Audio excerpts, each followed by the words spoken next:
माझ्या मुलाला काय बोलायचं नाही. अगं माझा पण मुलगा आहे तो. कमीत कमी मला माझ्या वाटेत तरी बोलू दे. तुम्ही तुमच्या वाटणीचा इंटरव्ह्यूला बोला आणि त्याची प्रॅक्टिस पण करून घ्या. पण त्यापेक्षा आपण मराठी शाळेतच टाकूयात ना. टाकूया. कसला निर्दयी बाप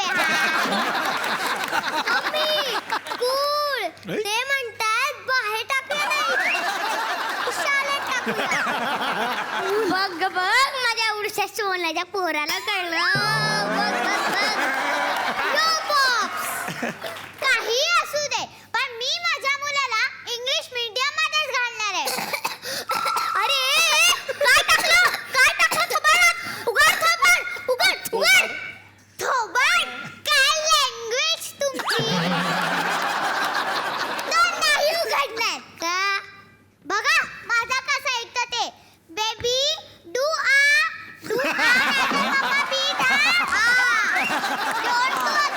येस मम्मा. Good boy. पण ह्याचा इंग्लिश मीडियमचा अभ्यास कोण घेणार? कोण म्हणजे मी घेणार. तू घेणार? तुला ऐकत येते का? विचारू का प्रश्न? हा, पहिला प्रश्न. तेलही गेलं तूपही गेलं, हाती राहिले धुपाटे. हे त्याला इंग्लिश मध्ये कसं बोलशील तू? हे तर कोणी पण बोलू शकतो. माझा किड पण बोलेल की बोल रे तू. ऑइल गॉन, तूप गॉन, रिमेन धपाटे इन माय हँड. आहे की नाही मी स्मार्ट. तू जर का ह्याचा अभ्यास घेणार असशील ना तर ह्याचं काय होणार आहे मला कळलंय. मला इंग्लिश मीडियम मध्ये घालायचंय. अगं आपण त्याला मराठी मीडियम मध्ये टाकूयात. मग बघ तो किती छान छान कविता बोलेल. त्याला आत्तापासूनच येतात पोयम्स. की Monday poems. Rain rain go away. हे बघा या इंग्लिश मुळे तेवढा दुष्काळ पडतोय. आपल्या मराठीत कसं शिकवतात. ये रे पावसा अशी कविता आहे ना. आणि पुढे काय तुला देतो पैसा. पैसा दिल्याशिवाय पाऊस पडत नाही. मनी है तो पाणी है. यो मॅन. जर का हाच पाऊस पडला तरच तर पैसे मिळणार आहेत ना.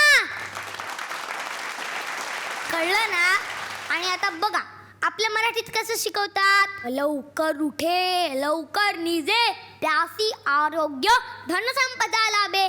आणि हे तर इंग्लिश मध्ये काय शिकवतात. Lazy Mary will you get up. आणि ती उठतच नाही म्हणजे लहानपणापासून आळशीपणा. आपल्या मराठीत कसं शिकवतात. Satyam Shivam Sundaram.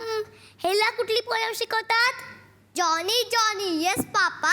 Eating sugar no papa. Telling lies no papa. Open your mouth. Ha ha ha. Ha ha हा.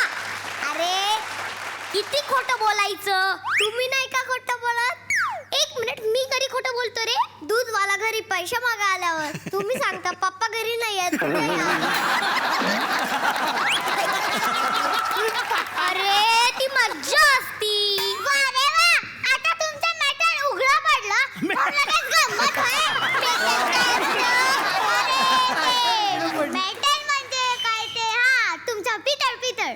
पितळ म्हणजे ब्रास. मी बोलायला लागले की लगेच बस. तुम्ही मला कायम गप्पा करायला बसता पण मी गप्पा बसणार नाही. मी माझ्या किडला इंग्लिश मीडियम मध्येच घालणार आहे. अगं त्या शाळेत सोमवार मंगळवार वेगळा युनिफॉर्म, बुधवार गुरुवार वेगळा युनिफॉर्म आणि एकाच वर्गात 4-4 गट. मग त्यांच्यात एकीची भावना कशी येईल. मग ते नेहमीच म्हणतील ना की हा त्याच्या गटातला हा आपल्या गटातला. पण इंग्लिश मीडियम मध्ये तर त्याची व्हरायटी तरी आहे. मराठी शाळांमध्ये कसं खाकी चड्डी आणि पांढरा शर्ट. अगं मराठी शाळेत सर्वांना एकच गणवेश का असतो. गरीब असो किंवा श्रीमंत सगळे एक समान असावे आणि वागावे म्हणून. आजकाल सगळीकडे इंग्लिशच चालतं कारण आपण ते चालून येतो. मला मान्य आहे की ह्या काळात इंग्लिश भाषेची गरज आहे. पण आपण आपल्या मातृभाषेकडे दुर्लक्ष करून कसं चालेल.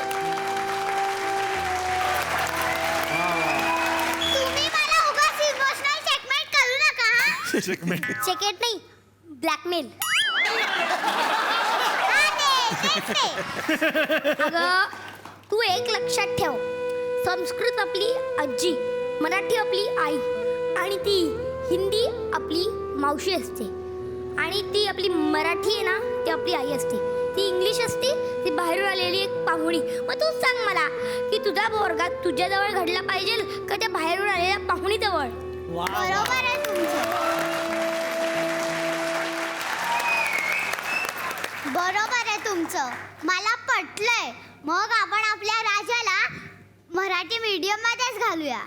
ए चालेल ना तुला? मला काही प्रॉब्लेम नाही. यो मॅन, होमवर्क तर तुम्हालाच घ्यावा लागेल.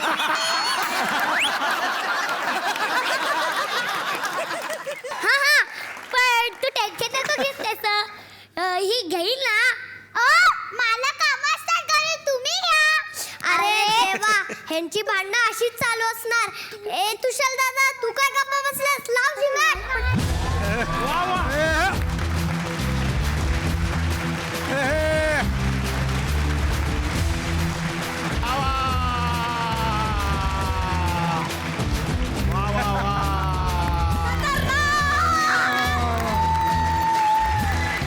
अरे बाप रे बाप, आई बाबा आणि मुलगा पहिल्यांदाच सेम वयाचे बघायला मिळाले. सुरुवात करूया डॉक्टर पासून. वा वा, लय भारी. आज पहिल्यांदा त्यांना त्यांच्या वयापेक्षा वेगळी भूमिका मिळाली करायला. मोठ्या माणसांचा जरी विषय असला तरी त्यांना कळेल असा विषय दिला होता त्यांना, आणि किती भारी केलंय त्यांनी, खरंच मस्त केलं. आईने तर किती भारी केलं. खरं तर गौरवी इतकी शांत मुलगी आहे, पण कसलं भारी केलं गौरवी. आणि पप्पा हा तर काय म्हणजे किती मोठं, नंतर नंतर त्याला खूप मोठी वाक्य होती, कारण जबाबदारी त्याच्यावर होती ते बोलायची, आणि त्याला ते समजलं होतं आणि ते समजून तो बोलला. आणि हा छोटा साईराज, ज्याला एक वेगळं तिकीट दिलंय आता आम्ही, तिघांनी सुद्धा भारी केलं. आणि पाहुण्यांना विचारूया त्यांना कसं वाटलंय आपला परफॉर्मन्स. पंडितजी. मला तर खूपच आवडला, आणि मी पुढच्या 7 जन्मात इतका लहान असताना हे करू शकत नाही. आणि आता आपण बघणार आहोत की कष्टाचं फळ काय मिळालंय. तर तिघांना सुद्धा एकदमच ते गुण देणार आहेत, आणि ते आहे तिघांना खास साहेबांनी हापूस दिलेला आहे. आणि डॉक्टर तू काय देणार आहेस? साईराज किती द्यायला पाहिजे, काय द्यायला पाहिजे ह्या दोघांना? हापूस आंबा. येस, मग आम्ही देणार.